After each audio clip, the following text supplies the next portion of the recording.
How's it going, you guys? My name is Jake Kolenko with the Made for More Real Estate team out here in Sacramento, California with my lender associate. I'm Jacob Kurtz. I'm with Sierra Pacific Mortgage and we're located in Fair Oaks.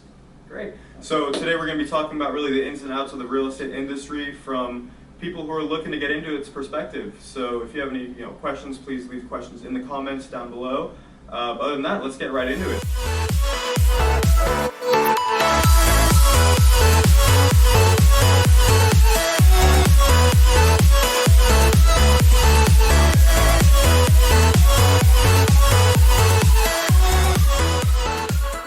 So first and foremost, the big question, what got you into the industry, Jake? Big thing for me, so I was actually managing at Dutch Bros, and my wife and I ended up having our son, and she was actually the one that recommended. She's like, hey, you should check out real estate, or at least the real estate industry. Like, I've always been a very big numbers person. I've always loved people, and I've always just had a passion for, I don't know, whatever I seem to believe in, and wherever I'm at in life, I've always been very big at just trying to let people know where it's at. And so that was something for me. Actually started getting into the loan industry and started looking into it and started realizing the things that I missed from a couple years before. That's like, man, I wish someone would have explained this to me. I wish I would have known about these programs. I wish I would have known this stuff. And so it's funny, that was part of what got me pushed was literally my wife made a suggestion. It's like, check it out. And so I dove headfirst into it and I was like, okay, what does this look like? And for me, that was a huge part of it, was realizing that's like, hey, there's all this stuff I wish I would have known that no one ever explained to me. How can I help explain that to people? And that was, the start of Jake from Home Loans, is the social media and everything like that. It's like, that's always my goal, is to try to explain things the best I can. And yeah, that's where everything started with that. But that's how I got started in the first place, was, just doing something I could kind of work for myself, doing something that was based off how hard I worked, and doing something, honestly, that was just still relational, focused on people and numbers, which is what I'm good at. So I can relate to a lot of that. I just wanted to chime in real quick. You said the whole Jake from Home Loans. It's funny because when I was in the process of getting licensed, my whole idea was Jake from Real Estate, because we got the Jake name, we got the khakis on right here. Really what got me into the industry, I always considered real estate as a job for the future, but the original idea was college, 4 years, find a job after that, the whole whatever everything does. And then COVID really made me realize college is a lot of money, and I was going with the mentality of going to have fun, and that was a really terrible mentality. So what really got me into it is I see myself as a people person, love talking to people, love helping people, I'm always there to help people. And the idea of being my own boss, making my own hours, the work that I put in, what I get out, just that sense of achievement has really been the biggest motivator getting me into the industry. But really, I met my old mentor at the restaurant I work part-time at, and she was like, hey, come on into the office, we'll get you going on classes, you can get going, and I just started studying it. It was stuff that I really enjoyed learning, and I saw myself in the future in the long run, or in the industry for the long run, that is. But I think the biggest thing that got me into the industry was that sense of independency, not working for the man, making the man money. That's big. So in your first, we've both been in about a year actually, and that first year, what has the industry been like for you, especially in this market? What have been the big challenges for you? I'd say the number one biggest challenge has been getting those clients, getting myself out there. People always have their different ways of doing it, and I think, figuring out my own, that's been my biggest challenge. I was under a mentor at my original brokerage. We had different ways of, I personally more with technology and media. She was more of the old school, but she was a lovely lady. I loved her to death. She's amazing. But I just didn't see that fit. I joined EXP, totally got recruited, but I loved the company. So I stayed there because I saw it fit for more of my technology media future. But then I was trying to do that solo. So the number one thing I could always recommend to any new agent is to join a team or have that strong mentor above you. I joined a team recently, and I've had all the support in the world, all the resources, help with leads, what to say, and they're there for me. So that's definitely a challenge that I hope will go away in this next coming year of real estate. But besides that, just the lead generation and trying to work it on my own. What about for you? Biggest challenges was definitely getting started. I think I kind of went into it, not necessarily blind, but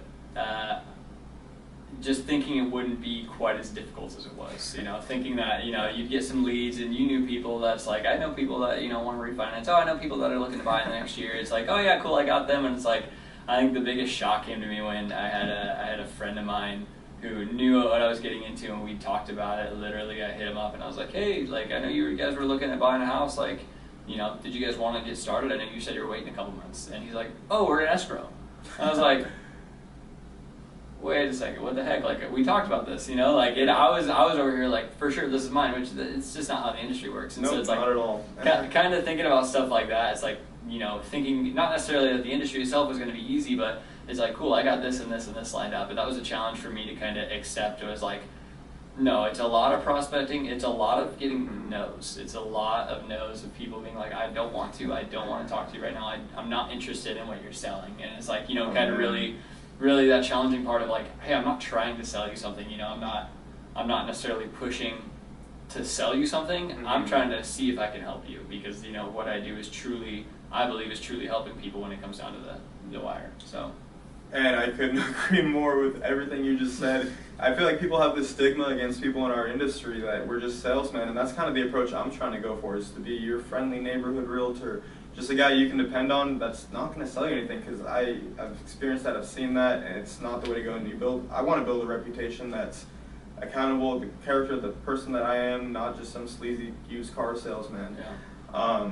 And it's funny too, because I've gotten, you know, I used to cold call, I've gotten people with those responses. I think one of my most memorable cold calls, I was calling for a condo out in Elk Grove, and then he's just like, you know, hello. I was like, oh yeah, you know, I'm talking about your condo, whatever. And I was like, I got a few questions. He just straight no. And then at the end, he was like, I know more than you about real estate, okay, bud? I was like, okay, thank you very much. Have a great rest of your day. It's just like, people have an automatic response to shut us down when we're really just here to help.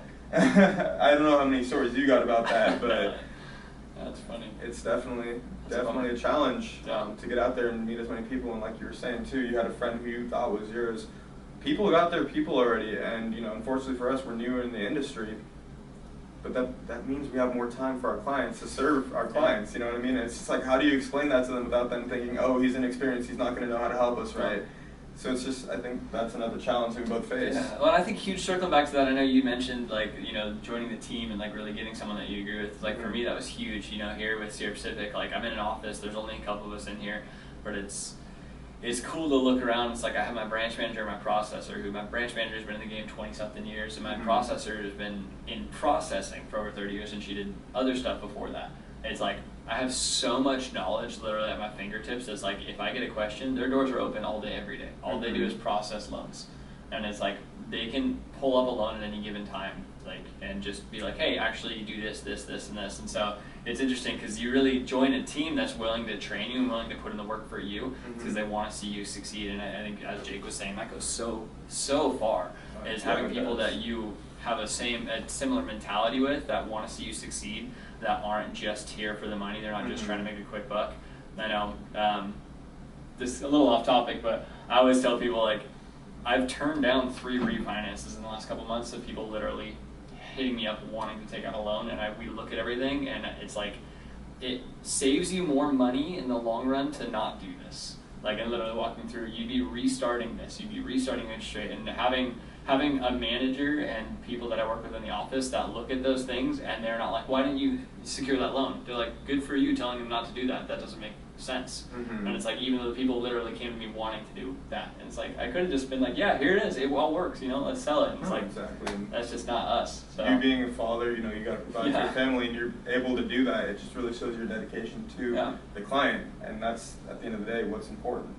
Serving the client, helping them out. And I think the biggest, you know, the best mentality to have is, if you serve the client, go with a positive attitude, the money will follow. The money, you know, you can make money anywhere. That's not what we're here for. We're here to help people with the biggest purchase of their life. And it's definitely a mind twist to really think about how much money really goes into this. Oh yeah, well, I mean, one of the very first jokes my manager made to me, he's like, every time you're meeting with someone, try to get at least one laugh at them. And he's like, the one that's surefire for me is, I am here to help you get into the biggest debt of your life and help you be okay with it to the point where you like know how to repay it and know what you're getting into. And that goes hand with being a part of the team. Would you have thought of that on your own? No. Like, there's so many things, so many ways to say things that just teams can help you with the overall development of your career. And you know, for us, we work part-time at restaurants. This is our career. We're hustling on the side to try to make this work because at the end of the day, we want this. And I think that's what sets us apart from other people in the industry is how bad we want this. Yeah. I agree.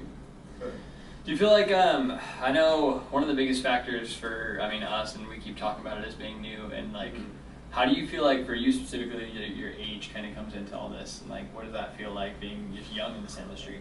Intimidating, to say the least. Like I get anxiety going into consultations, meetings, if they're gonna ask me for what my age is, and at the end of the day, we did the education, we surround ourselves with this constantly.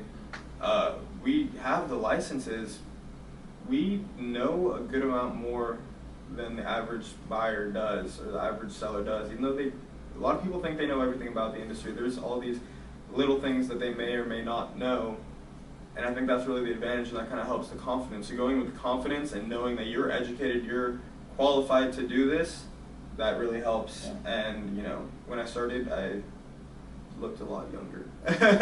So I think that definitely helps because I feel like most people don't think I am how old I am, especially the way I compose myself. So it's really all composure and confidence that helps out that whole age stigma. Yeah, I get that. What do you feel like with that is like the biggest thing that has like changed for you in the last year that you've been doing this? My mental state, and not mental state as in like, to rephrase that, I really just, my mentality of the industry.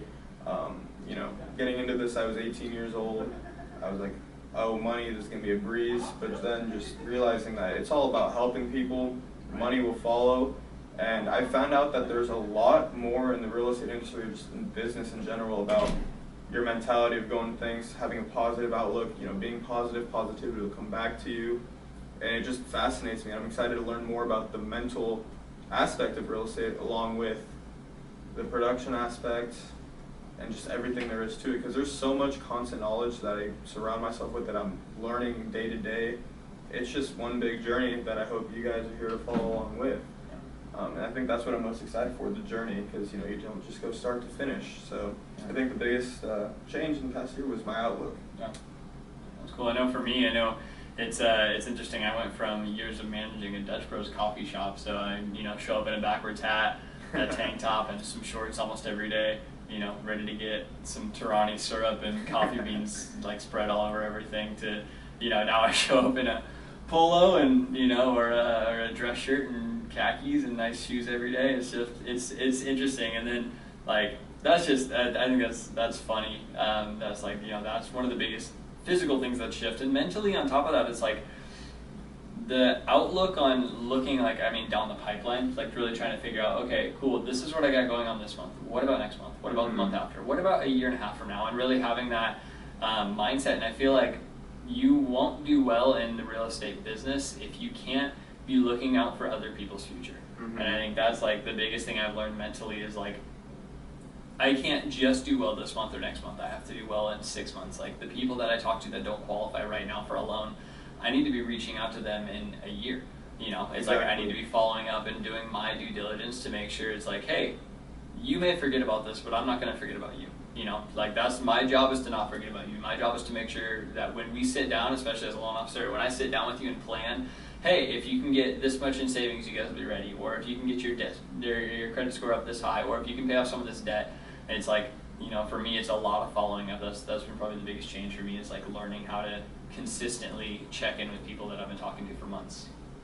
Once again, man, you're hitting all the points. I agree. You're like, it's all about the long-term relationships. You're not here to make money on people now. You're here to care for people, like give them the knowledge as they need and help them be ready for this time in their life. And it's funny you touched on the physical changes while I touched on the mental changes. Kind of to put into perspective my physical changes, man.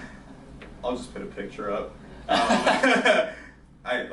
Words can't explain it. Just take a look at this picture. I think that explains everything. But yeah, it's just, I think the biggest thing is helping people and the whole having that right mentality go into it. Yeah. That's really what you all should take away from this video, whether or not you're looking to get into real estate, or if you're just looking to looking for a realtor, looking for a lender, what you should be looking out for. There's so many people who are just going to try to sell you now, like more of a personal story on that. Back in 2019, or no, 2018 it was, my grandfather passed, and we were at his funeral, and we have properties in the Bay Area, and a family member, somebody associated with the family, I don't know, I didn't know them personally, but she came up to my grandmother and gave her a business card at my grandfather's funeral, and that has stuck with me. And I think about that from time to time. What kind of person can do that? At a funeral, grieving wife, grieving family, and you hand them a business card because you know they have property. Like, that's the complete opposite of what I want to be, and I think that's what helps motivate me to be a better person, to be better in the industry day to day. Yeah, holy cow. Oh my gosh, I can't even imagine that. Yeah, and I just, it was definitely a blur of a day, but I remember that so vividly because it was shocking. No, totally. That people can actually do that, and I think, back to what we were saying, that brings the stigma against our people. Yeah.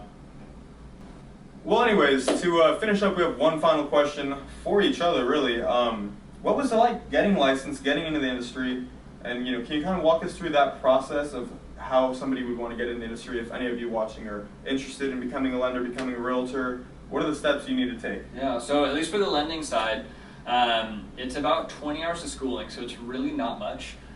Especially, I don't know exactly what real estate is, but I started my real estate license a couple years ago, never finished it. I did not know that. So I might look into it again, just because now that I'm understanding the industry. But it's about 20 hours of schooling. It depends on which state you're in, but most states is around there. And then you have a test, and the test is nasty.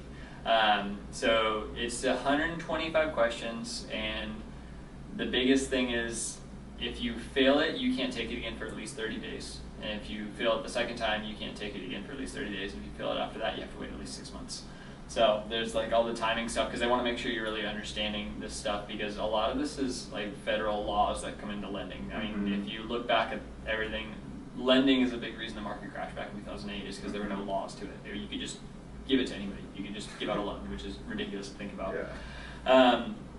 But so it's, that's kind of what it takes to get the license. Then all you have to do is, go out and find someone that's willing to actually take you on as a loan officer, bring you on. Loan officers, as opposed to most real estate, at least most loan officers are W-2, which is kind of nice. So we get paid commission, but there's, kind of depending on the company structure you have, you don't get paid to be here. So it's but you have to be similar to real estate. You have to be employed by a brokerage. You have to work under someone, or else I can't just use my license to use my license.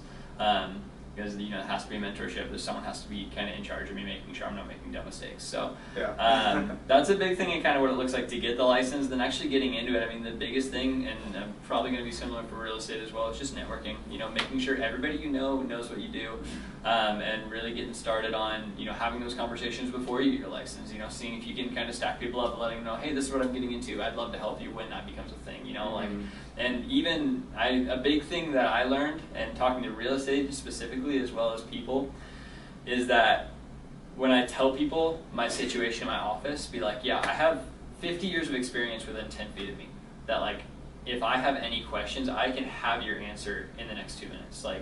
Almost always. And if not, I've even had cases where we didn't know something and we're able to look it up and have the regulation right there, and I can send them over an exact cutout of hey, this is what it says. This is why this is what it is. So, I mean, anybody looking into lending, the schooling's not crazy hard. It's a little annoying, but you learn some really good stuff in it. You learn a lot about what's happening. The test is super hard, and then just getting started. I mean, the biggest thing is just pushing with it and really sticking to it and making sure it's bring another income while you can. Stay in that job as long as you can while you get this consistent.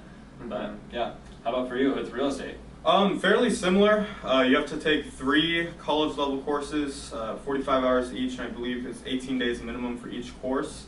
And I can leave the link to those classes in the description of this video. And then after that you apply through the Department of Real Estate, and this is for California. It could be different in other states, as he said, but for California you apply Department of Real Estate.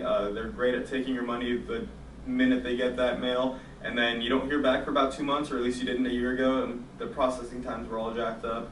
And then you take a very, very difficult test. It's 150 questions. You have to get a 70% or higher to pass. If you pass, they don't tell you what you get. If you fail, they tell you what you got. So then you have to reapply. No, you don't have to reapply. You have to schedule another exam.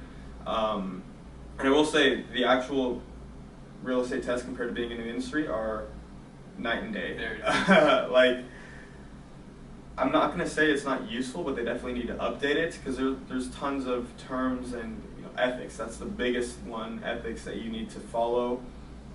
But beside that, it doesn't say anything about the real estate process, how to get clients, the actual practice of real estate. It just tells you just the legal stuff and ethics, which is very important.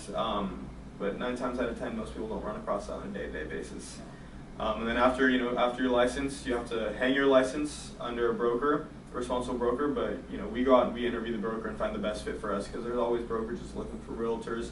You're going to get tons of flyers, tons of mail saying join this, join this, join this. But you just got to find what works for you. And once you sign on to a brokerage, that's where you can get rolling, get going in the industry. And of course, if you want to get your broker's license after, you can. But like he said, he's on a W-2. We're independent contractors, so we have a 1099 for our taxes, and we're paid solely on commission. So the amount of work that you put in is what you'll get out in return. Same thing with him. I wish I had talked to more people about getting into the industry. There's definitely things I should have done. I heard it all around me. I just never did it. But that's another thing when you're getting started. Just talk about the combined experience you have in your brokerage, in your team, because really it's tons of knowledge floating around, and just being in the office, absorbing that knowledge, hearing what to do, hearing what to say, how to say it, that's huge help. I remember when I was studying, I was in the office every single day, or as much as I could, and just absorbing all of this information and just surrounding myself with real estate professionals, just to really see the ins and outs of it. But anyways, that wraps up our video. Thank you all so much for watching. Please be sure to like and subscribe for more real estate content. And once again, I'm Jake. I'm Jake. And I hope you all have a great rest of your day. We'll see you in the next one. Awesome.